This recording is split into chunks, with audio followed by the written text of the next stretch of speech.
question about Shakespeare, whether his name really was Shakespeare, etc. And what that is really getting at is what is called the anti-Stratfordian movement. Okay? Which means, not necessarily from the time Shakespeare was writing, but from, at least the 1900s to today, or the 19th century up to today, there have been a group of people, a wide number of people, who have essentially said the man named William Shakespeare, who lived in Stratford-upon-Avon, could never have written the plays that are attributed to Shakespeare. And the central reason usually posited for that is that guy didn't go to university.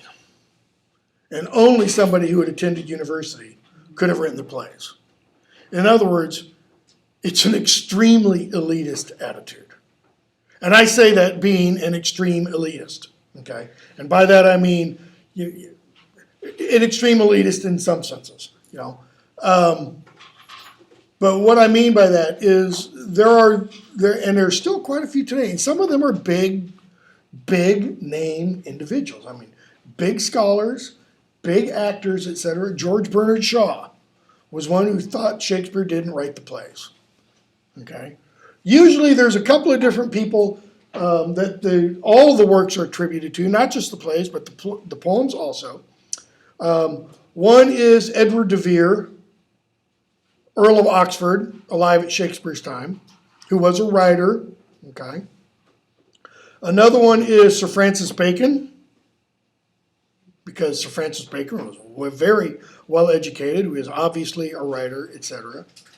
The only problem, a problem, I think, that you see with this notion is if you look at the works of Edward de Vere and you look at the works of Francis Bacon, they're not similar to Shakespeare's. Okay? If I can remember, I ought to try and send you this link, or you can Google it. Sir Ben Kingsley, okay, British actor, fantastic actor, had a little thing in the Guardian, the UK Guardian, a wildly left-leaning paper, about 2 or 3 weeks ago, about Shakespeare, and he calls him Will all the time, like they're drinking buddies. Okay. And one of the things he says is that, Shakespeare shouldn't be read. Shakespeare shouldn't be taught in school. Shakespeare should only be performed and seen. Okay? Because he says, academics have killed him. Now, I think it's pretty clear from the few comments that he makes, he thinks Shakespeare is really Shakespeare. But the guy who was the first artistic director of Shakespeare's Globe in London, the Resurrected Globe, from 1995 to 2005, a guy by the name of Mark Rylance, who I'll say I just love and adore and revere as an actor and an interpreter of Shakespeare. I first went to the Globe in 95 when they were building it. I took a group of students. The course we had nothing to do with Shakespeare, what I said.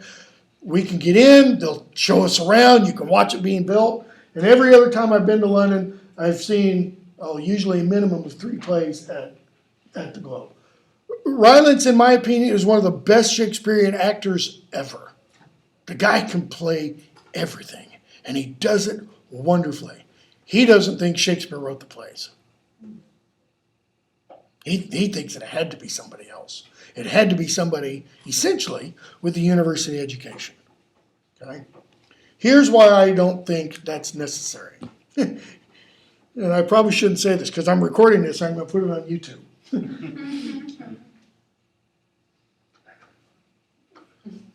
Scholars tend to have a fairly high view of themselves. Okay? And they tend to have a fairly corresponding low view of those who aren't scholars. Okay? Here's what I think sets Shakespeare off. And you can see this, in my opinion, you can see this to some extent even in the sonnets. Shakespeare is an observer of people. And it doesn't require going to the university to just watch people. If they had had big, huge malls in Shakespeare's day, I'll bet Shakespeare would be one of those sitting at the bench near the fountain, just watching people come and go. Because it is clear from reading his plays, this is a guy who, as Ophelia describes Hamlet, in Hamlet, he was the observer of all observers, not the observed. That's my little change for the quote. He watched people carefully because you get throughout the plays, and even in the sonnets partially, you get the whole gamut of human experience. You get all the experiences of love, you get all the experiences of hate, you get all the experiences of jealousy, of anger, of envy, of slander, everything. Okay? And the only way you can get that, if it's not by a single person who is merely going into the pubs, probably picking the darkest booth or seat in the hall and ordering pints and just watching people and taking notes. The only other way you could get that is by a committee of a group of people from all these different aspects of life, all coming together, and then you wouldn't end up with Shakespeare's plays. You'd end up with the Harbrace Handbook or some other piece of toilet paper. It just wouldn't be the same. Andrew, you had a... Oh, yeah. A few semesters ago in psychology, we always, or the main subject was kind of about creativity and what it takes to be a genius, and obviously Shakespeare was. And it's not so much as book smart to be a genius as it is the creative aspect and the understanding that he had of people. Use a modern example. Someone who did not graduate from college. Bill Gates. Well, I was going to say Steve Jobs. Okay. Bill Gates, went to Harvard for a couple of years and then dropped out. Steve Jobs went to Reed College in Portland, Oregon for one semester and dropped out. Oh, Woody Allen, most people think of as the most intellectual guy in film. I think he dropped with the first semester. Yeah, something like that. Okay, but the reason I want to talk about Jobs is look at what Steve Jobs did, and I don't just mean coming up with Wozniak, coming up with the Apple and the Apple II and all the computers and etc. This thing, we wouldn't have these kinds of phones, meaning the smartphone, if it hadn't been for Jobs. Those of you who have an iPod in your pocket or in your purse or whatever, nobody had any idea of that kind of thing. But Steve Jobs said, I bet people would really like to be able to carry their music with them and not on a big, clunky Sony Walkman with this out-of-date cassette tape that if you don't keep the heads clean, the tape player... Okay? How did he know that? Because he knew people. He understood how people work. And frankly, my opinion, having been in academia for over 20 years now, most academics don't have a clue what real people think or want or need or desire. They have these grand, rarefied theories that have no correspondence to the real world. Okay? So let's go back to Shakespeare. Look at 55, since we only have now 40 minutes. 55. Not marble nor the gilded monuments of princes shall outlive this powerful rhyme. Now, that takes hubris. That takes cojones to say, ain't nothing gonna last longer than this poem. But you shall shine more bright in these contents than unswept stone. I just love this line. Than unswept stone besmeared with sluttish time. Notice that description of time. Time will sleep with everything. Okay? If there is ever a slut, it is time. When wasteful war shall statues overturn and broils root out the work of masonry, nor Mars his sword, nor war's quick fire shall burn the living record of your memory. Against death and all oblivious enmity shall you pace forth. The description there is death and war and ravage and all these things that are just wiping everything else out. The beloved being addressed shall stand up and march forward, kind of out of this mist. Your praise shall still find room, even in the eyes of posterity, that wear this world out to the ending doom. The posterity that is alive at the sound of the trump, as it were, of the final judgment. So, till the judgment that yourself arise, that when you arise from the dead at the final judgment, you live in this and dwell in lovers' eyes. Who are the lovers? The people who still read the verse. Not only me, the speaker of the verse, but all those who still, years, hundreds, thousands of years later possibly, are still reading. They also will fall in love with you. Okay? Go from there to 64. Let me see, 64, do I want to do that?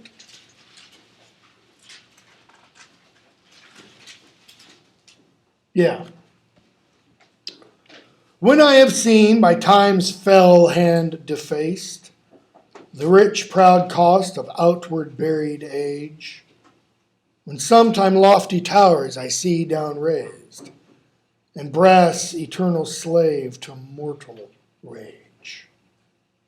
When I have seen the hungry ocean gain advantage on the kingdom of the shore, and the firm soil win of the watery main, increasing store with loss and loss with store. God, I just love that line as it emblematizes the ocean coming in and going out and coming in and going out. When I have seen such interchange of state or state itself confounded to decay, ruin hath taught me thus to ruminate, that time will come and take my love away.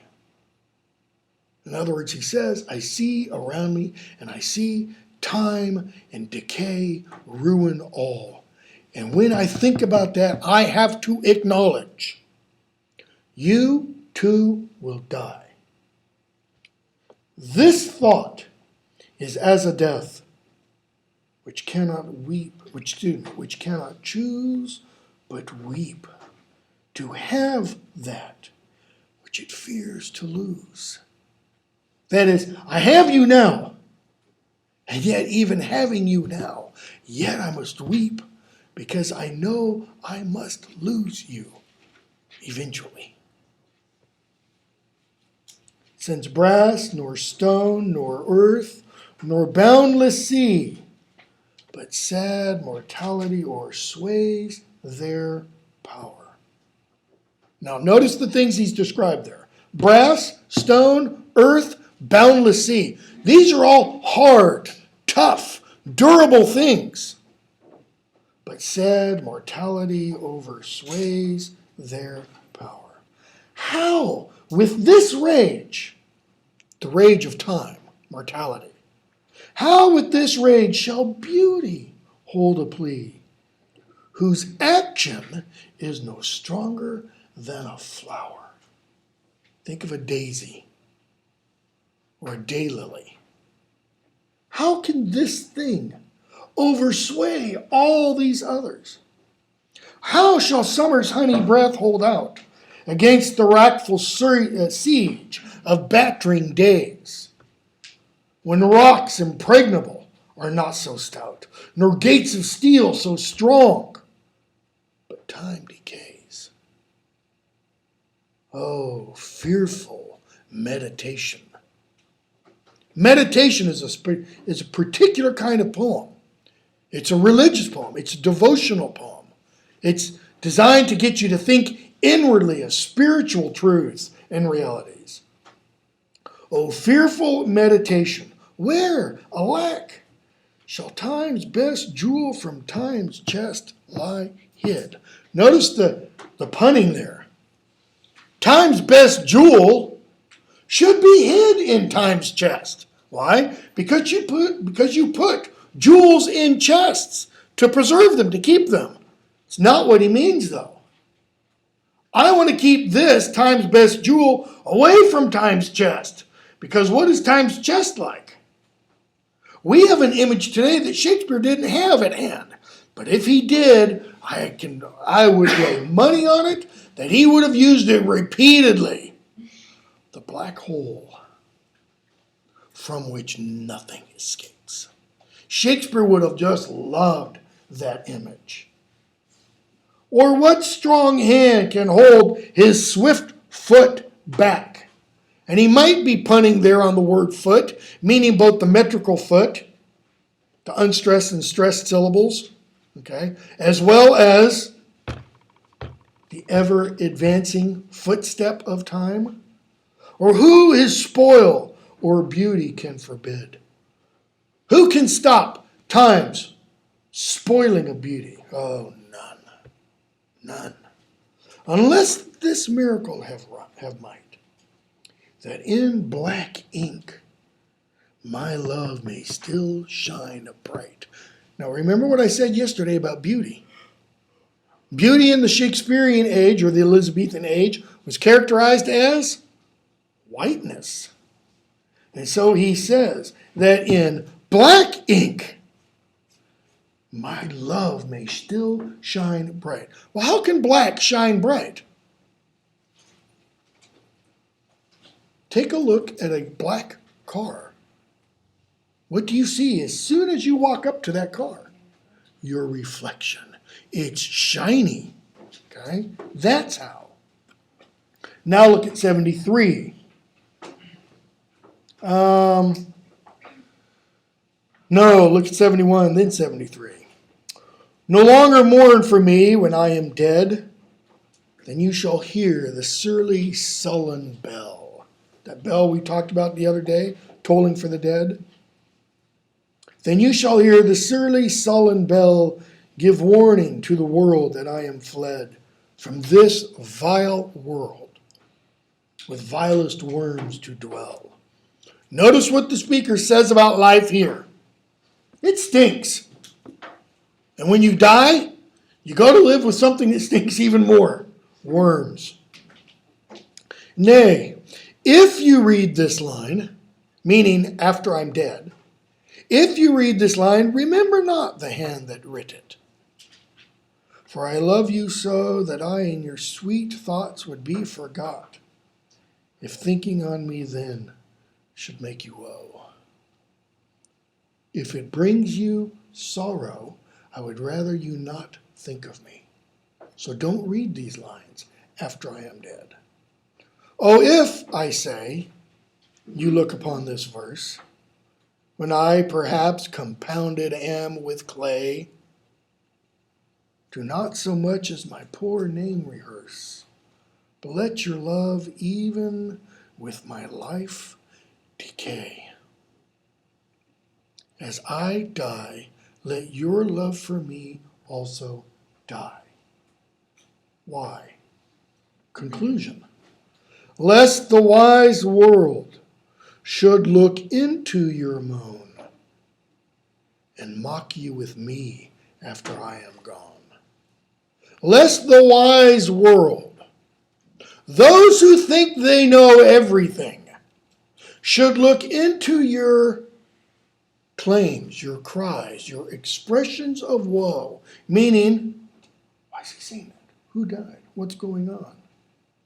And should mock you with me. Oh, I know who died recently. You mean putting the speaker with the beloved. So the speaker is saying, don't let the world belittle you by my death. The speaker is saying, you are so far above me. Don't do that. Yes? Is he talking just to some unnamed beloved, or is it someone specific? Nobody knows. Nobody knows. I mean, what I had up here earlier, generally speaking, most of Sonnets 1 through 125 are addressed to the golden-haired youth. That is specifically described in those Sonnets 1 through 20. Okay? This young man who's very handsome, that the speaker is saying, go out and have children. Let your treasure be women's use, and let me have your love. But from essentially 21 on, you do gradually start to get another picture developed. And that other picture is of a love triangle, okay? Where you have the speaker of the poems, you have the golden-haired youth, Which the speaker isn't technically, is not The Shakespeare. the speaker is not necessarily Shakespeare. I mean, it's a general rule that applies to 99% of all poetry written. Do not assume the speaker of the poem is the author of the poem. You know, and here's why. Look at Canterbury Tales. We did not read it, but look at the tale that Chaucer, the character within the Canterbury Tales, tells. It is not the kind of tale Chaucer, the author, would tell. Because the tale that is told is kind of like a tale, to use a phrase from Faulkner, it's kind of like a tale told by an idiot, full of sound and fury signifying nothing. Because the character of Chaucer in the poem is a fool. From everything we know, Chaucer was no fool. Chaucer had a pretty good grasp on reality, had a pretty good, read on people, okay? And, if nothing else, was a damn good poet. The tale told by the character Chaucer is not a damn good tale. It's pretty bad, okay? He can't rhyme very well, for one thing. And Chaucer can rhyme very well, okay? So that's a pretty good reason. So you don't, when you read poetry, you do not assume, without good, solid evidence, that the speaker of the poems is the author. If you look at something like the Amoretti by Spenser, it's pretty clear that the speaker of those poems is Edmund Spenser. If you remember the one poem we did yesterday, where he talks about the 3 women named Elizabeth. Okay?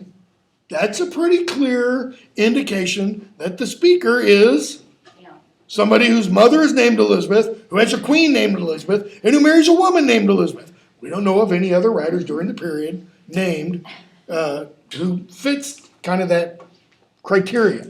So, having said all that, all I would say is, assume that the speaker of the sonnets is not Shakespeare. Now, what an awful lot of critics want to do is they want to say, oh, yes, it is Shakespeare. And look, we're saying Shakespeare had this homosexual relationship with this golden-haired youth who is not named. We don't know who it is. We do know W.H., the only begetter of these sonnets, is the same initials as William Herbert, the Earl of Pembroke, Or it's the same initials reversed of Henry Wriothesley, whom Shakespeare did dedicate two poems to. Okay? And one of those poems, hold on just a second.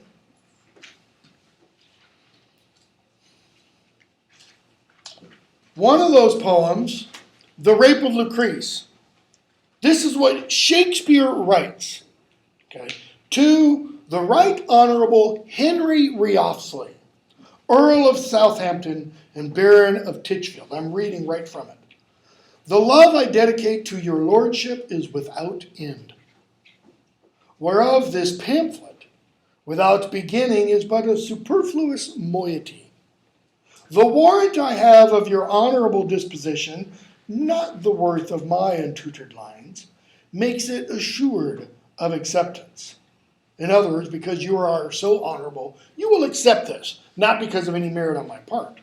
What I have done is yours. What I have to do is yours, being part in all I have, devoted yours. In other words, what I've done belongs to you, what I have done, what I will do belongs to you, and what I shall do belongs to you. Why? Because I am evermore yours. Were my worth greater, my duty would show greater. Meaning, if I were able to, I would do even better than this, but I'm not able to. Meantime, as it is bound to your lordship. What's the it? My worth. What worth I have is only because of you, to whom I wish long life, still lengthened with all happiness. Your lordships in all duty, William Shakespeare. Now, that is about the most glowing dedication that exists in the Renaissance. What is he, Shakespeare, doing? You talk about falling over yourself, fawning before somebody, sucking up one side and down the other. That's what he's doing. Does that mean he's wildly, madly, passionately, homosexually in love with him? No. It means he's trying to get some money from him. That's what it means. He's praising him in as ornate language as he can. All right? Look at 73. And then I'm going to have to start skipping some. Because this is another one of those poems, man, this is just gorgeous. This is just such an amazing poem. And maybe it speaks to me more since I turned 50, but you know. That time of year thou mayst in me behold, when yellow leaves or none, or few do hang upon those boughs which shake against the cold. Bare ruined choirs relate the sweet bird sang. In me thou seest the twilight of such day as after sunset fadeth in the west, which by and by black night doth take away, death's second self, that seals up all in rest. In me thou seest the glowing of such fire that on the ashes of his youth doth lie, as the deathbed whereon it must expire, consumed with that which it was nourished by. So look at those three quatrains. You have three different images. One, the end of the year. Two, the end of a day. Three, the end of a fire. Okay? The first one, the time of year thou mayst behold in me, when yellow leaves or none or few do hang. It's late autumn, early winter. The yellow leaves are the yellow leaves of the tree. But if we apply that to the individual, how is his choir bare? What is the bough holding the leaves for the body? It's his hair. He's saying, my hair's falling out, I'm going bald, and the choir is now bare and ruined. The choir, where the sweet birds sang, okay, what's the choir? The brain, the mind. The thoughts just aren't firing like they used to. So now we get another image. In me thou seest the twilight of such day, as after sunset fadeth in the west. Notice, it's not sunset that he's describing. It's the time after sunset. Well, what does the western horizon look like after the sunset fades? It's dark. It's deep purple. Okay? Which by and by black night doth take away death's second self. In other words, an image of death. In me thou seest the glowing of such fire that on the ashes of his youth doth lie. Go to a bonfire sometime, or better yet, go to a beach. Make a big old bonfire. And what do you see the next morning? A pile of ash. What happens if you take a piece of driftwood and stir that pile of ash? You have smoldering embers. In other words, there's still heat there, but the youth, the big pile of wood that was there, is now dying.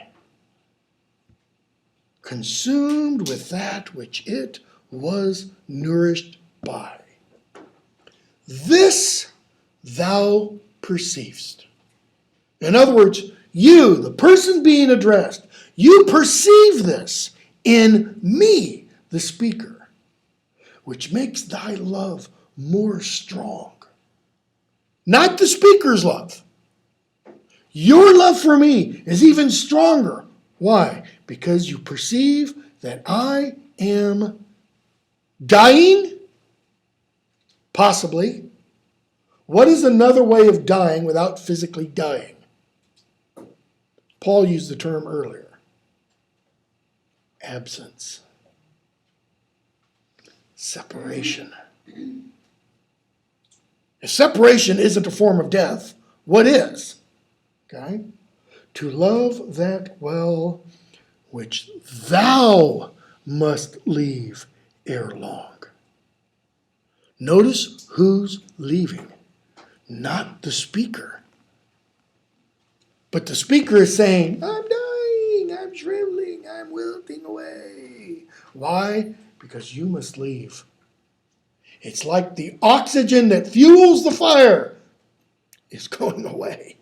And so the fire has no more cause to burn. Now, any way you read it, that is one hell of a poem. That is a beautiful poem. Time? Oh, yeah. Okay. I go from there to 87. Yeah, let's do 87. I've still got 15 minutes. Or 17 minutes. Farewell. Thou art too dear for my possessing, and like enough thou knowest thy estimate. The speaker is saying, you're too expensive. You cost too much. And more than likely, you know what you are worth. The charter of thy worth gives thee releasing. My bonds in thee are all determinate. Thy charter, that is, the legal document that tells you what you're worth, gives thee releasing. Because a charter can be like a deed, or it can be like a lease, which has my bonds in thee, a date after which you're released. For how do I hold thee but by thy granting? And for that riches, where is my deserving? That is, how are you in my possession except you've given yourself to me? And for that riches, for that wealth that I own and that you've given me yourself, where's my deserving? How do I deserve to have you? For those of you who are married, you might think that. I sure do. What in the world did I ever do, God, that I was blessed with my wife? Because I sure as hell don't deserve her.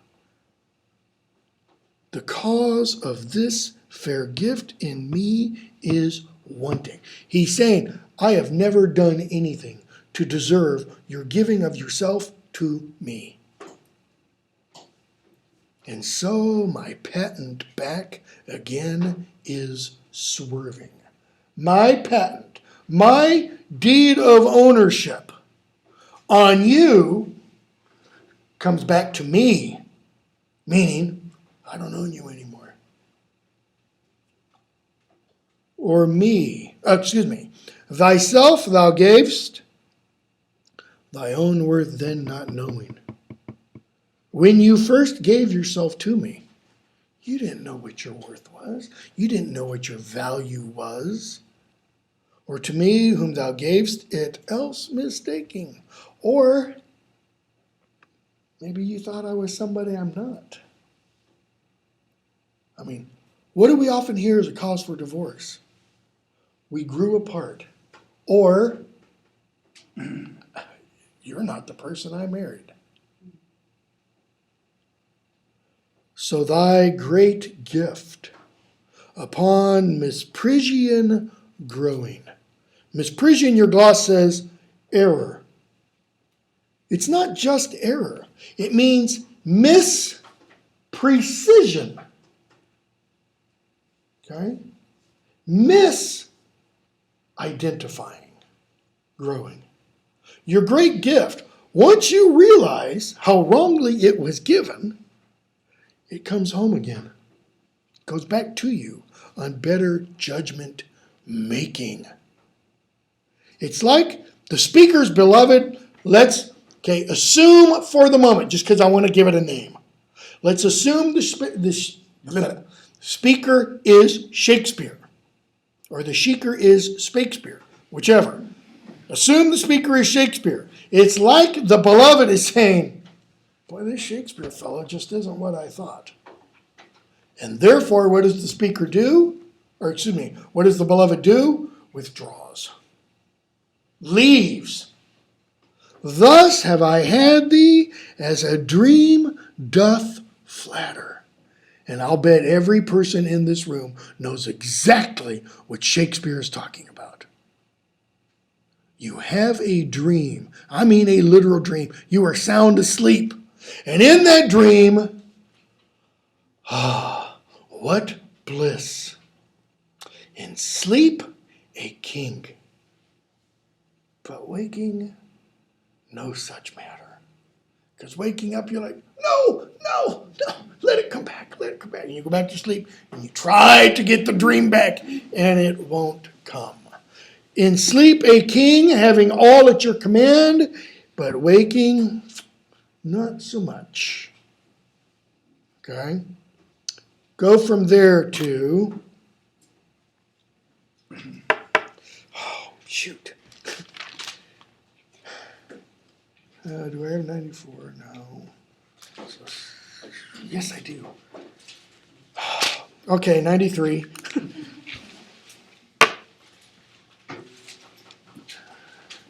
More than likely, we're just going to have to run over. Because I would love to do an entire semester just on Shakespeare sonnets. So shall I live, supposing thou art true. What does that supposing tell us? It's not true. It's not true. Okay? Appearance versus reality. It's a condition contrary to fact. Like a deceived husband. That's how he says, I shall live. Like a deceived husband. So love's face may still seem love to me, though altered new. Thy looks with me, thy heart in other place. Okay, but notice what he said, the opening line. I agree to live this way. I'm going to suppose you're true. What's the speaker telling us? The speaker already knows. You're not faithful. You're not true. Your face is with me, but your heart is elsewhere. For there can live no hatred in thine eye. Therefore, in that I cannot know thy change, meaning your infidelity. In many's looks, the false heart's history. In many people, their looks betray their change of heart. That is, how they look upon the one they used to love, it's clear. It's just no longer there. In many's looks, the false heart's history is writ in moods and frowns and wrinkles strange. But heaven, in thy creation, did decree that in thy face sweet love should ever dwell. The person being addressed, it's like there can just never be a moment of displeasure in this face. Whate'er thy thoughts or thy heart's workings be, thy looks should nothing thence but sweetness tell. Oh, how like Eve's apple doth thy beauty grow, if thy sweet virtue answer not thy show. How like Eve's apple doth thy beauty grow. How does the beloved's beauty grow?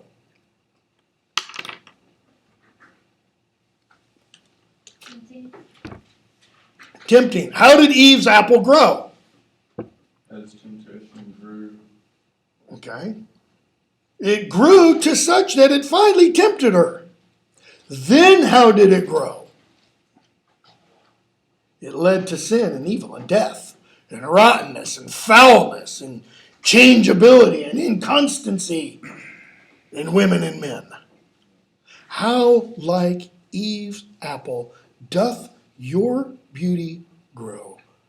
The beauty of the beloved is a temptation, and it will lead to death. If everything rides on that word if thy sweet virtue answer not thy show. If thy sweet virtue doesn't go hand in hand with your appearance. If the appearance doesn't demonstrate, doesn't follow your beauty, if the appearance isn't the reality, because thy sweet virtue, oh, I know that's the reality. I know that's what's really real. Why is the speaker saying that? Because he wants it to be real. He wants her to be supposing the heart true. Even though the speaker clearly knows whoever is being addressed isn't being faithful. 94. Okay.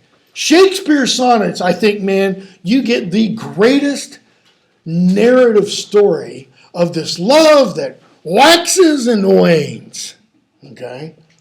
They that have power to hurt and will do none, that is, those who have the power to inflict pain and won't, that do not the thing they most do show, that is, don't do the thing that their outward appearance seems like they do, who moving others are themselves as stone, unmoved, cold, and to temptation slow.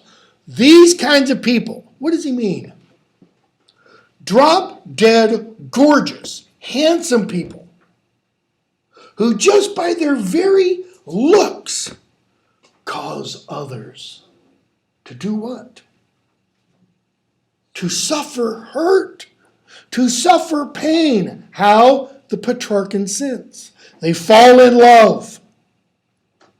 They, the people who observe these beautiful people, fall in love, and yet those who are the beautiful who are unmoving. Why? Because they don't have others out there to move them. They rightly do inherit heaven's graces, and husband nature's riches from expense. Husband, your gloss tells you it means conserve. Animal husbandry, however, does not mean animal conserving. What does it mean? The breeding and propagation of animals so that you get bigger, fatter, juicier, tenderer, more milk-producing animals, etc. They husband. They not only conserve, but they marshal nature in such a way that they get more riches from little expense. In other words, they are, we would say, industrious. They are the lords and owners of their faces. Others are but stewards of their excellence. The kind of beautiful people the speaker is talking about, they do what? They control all of their aspect. The summer's flower is to the summer sweet. Completely different image. Different metaphor. Though to itself, you'd only live and die. But if that flower with base infection meet, the basest weed outbraves his dignity. If that beautiful flower is met with some kind of base contagion or an aphid, what's going to happen? It's going to rot on the vine or on the stalk. Why? For sweetest things turn sourest by their deeds.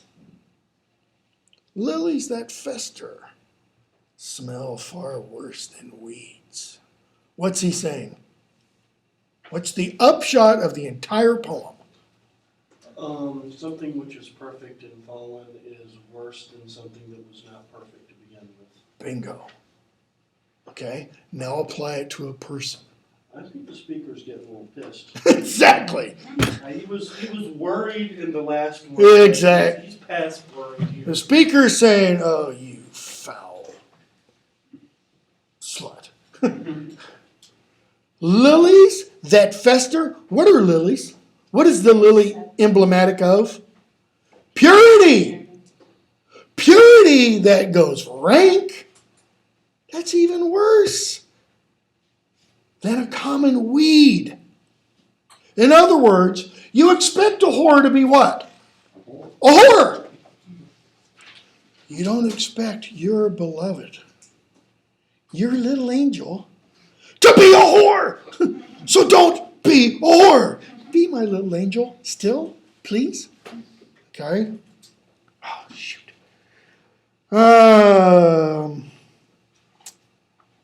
Yeah, I really want to do 97 and all the others. So we'll stop. We'll pick up with 97 tomorrow. And we won't do all the others. But I at least want to do 97 and 106 and 116 and 135 and 129 and 130. So more than likely, Milton's going to get chopped. No, it really isn't. But if you do end up, if any of you take my Shakespeare course in the fall, I'm doing all 154 sonnets. Come hell or high water, I'm doing them all. Thanks for clarifying.